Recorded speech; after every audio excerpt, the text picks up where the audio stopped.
High viewers, నేను మీ నరేష్. ఎక్కడ investment చేయాలి, ఏ లొకేషన్ లో ఇన్వెస్ట్మెంట్ చేయాలనే వాళ్ళ కోసం ఈ వీడియో నేను ప్రత్యేకంగా చేయడం అనేది. హైదరాబాద్ చుట్టూ చూసుకున్నట్టయితే మనకి మేజర్ గా ఒక 5 హైవేస్ ఉంది. Bombay highway, Bengaluru highway, Srisailam highway, Vijayawada highway, Warangal highway.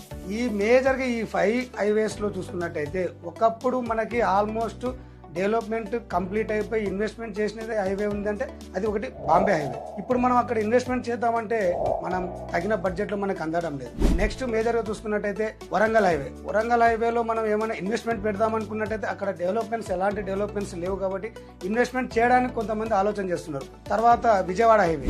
Vijayawada హైవేలో కూడా మనం ఇన్వెస్ట్మెంట్ చేద్దాం అనుకున్నట్టయితే మొత్తం కొండలు గుట్టలు, సో ఎక్కడికో వెళ్ళి తీసుకెళ్లి చూపించి ఇక్కడ పెట్టండి మీరు ఇన్వెస్ట్మెంట్ అని చూపిస్తున్నారు అని చెప్పేసి కొంతమంది ఫోన్ చేస్తున్నారు. నెక్స్ట్ ఉండేది మనకి శ్రీశైలం హైవే. శ్రీశైలం హైవేలో మనకి ప్రెజెంట్ గా అయితే అనౌన్స్మెంట్ చేసినది సీఎం రేవంత్ రెడ్డి గారు. And Ratan Tata road 300 feet road and 4th city future city రాబోతుంది కాబట్టి ఈ శ్రీశైలం హైవేలో ఇన్వెస్ట్మెంట్ చేయొచ్చు. సో ఈ శ్రీశైలం హైవే గురించి నెక్స్ట్ వీడియోలో మనం అయితే మాట్లాడుకుందాం. ప్రెజెంట్ అయితే మనం బెంగళూరు హైవే గురించి మాట్లాడుకుందాం. ఎందుకంటే ఇండియాలోనే ఇది మోస్ట్ బిగ్గెస్ట్ హైవే. ఆల్రెడీ ఈ హైవేకి ఉన్న కనెక్టివిటీ ఏ హైవేకి లేదు. ఎందుకంటే 3 కనెక్టివిటీస్ ఉన్నాయి.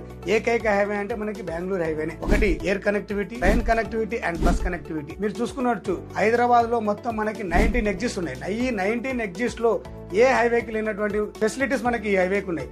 ఎగ్జిట్ నెంబర్ 16 నుంచి చూసుకున్నట్టయితే ముందు వచ్చేది మనకి తిమ్మాపూర్ వరకు అయితే మనకి 111 జీవో ఉంది అండ్ అడాజోన్. సో ఇక్కడ ఎలాంటి ఇన్వెస్ట్మెంట్ చేయడానికి వీలుండదు కాబట్టి మనకి నెక్స్ట్ వచ్చేది కొత్తూరులో కూడా మనం ఇన్వెస్ట్మెంట్ చేయొచ్చు. కాకపోతే మొత్తం మనకి కంపెనీస్, మ్యానుఫ్యాక్చరింగ్స్, పొల్యూషన్ ఉన్న ఏరియా. అక్కడ కొంతమంది ఇన్వెస్ట్మెంట్ చేయాలంటే కొంచెం ఆలోచిస్తారు. అలాగే ఇంకా కొంచెం ముందుకెళ్తే షాద్ నగర్ లో మాత్రం మనకి మొత్తం రెసిడెన్షియల్ ఏరియా అండి.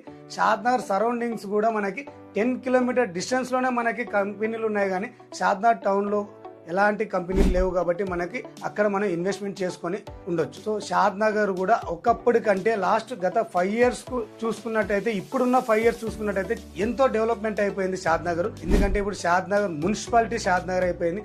హైదరాబాద్ తర్వాత మోస్ట్ సిటీ అంటే షాద్ నగరే. షాద్ నగర్ టౌన్ లోనే ఎందుకు ఇన్వెస్ట్మెంట్ చేయాలనేది ఇప్పుడు మనం ఈ వీడియోలో క్లియర్ గా మీకు ఎక్స్ప్లెయిన్ చేస్తాను. గత 5 ఇయర్స్ బ్యాక్ కనుక మనం షాద్ నగర్ చూసుకున్నట్టయితే ఓన్లీ మనకి ఒక బస్ స్టేషన్, రైల్వే స్టేషన్, కొన్ని సెడ్జెస్ గానీ కొన్ని కంపెనీస్ ఇలా ఉండేవి. ఇప్పుడు చూసుకున్నట్టయితే స్కూల్స్ కానివ్వండి, కాలేజెస్ కానివ్వండి, ఆర్టీ స్పెషాలిటీ హాస్పిటల్స్, షాద్ నగర్ సరౌండింగ్స్ లో ఉన్న ల్యాండ్స్ వాల్యూస్ అనేది గత 5 ఇయర్స్ ఎలా ఉండేవి, ఇప్పుడు ఎలా ఉన్నాయి. గత 5 ఇయర్స్ ల్యాండ్ రేట్స్ మనం చూసుకున్నట్టయితే 10,000, 15,000 ఉండేది. ఇప్పుడు ఎలా ఉన్నాయంటే 25,000, 30,000 పర్ స్క్వేర్ యార్డ్ ఉండేది. షాద్ నగర్ లో ఉన్న సెడ్జెస్ కానివ్వండి, ఇప్పుడు చాలా సెడ్జెస్ వచ్చాయి, చాలా కంపెనీస్ వచ్చాయి. Microsoft data centre, Amazon data centre, Chandanavalli SEZ, Mekaguda SEZ and Borgula SEZ, Polepally sedge.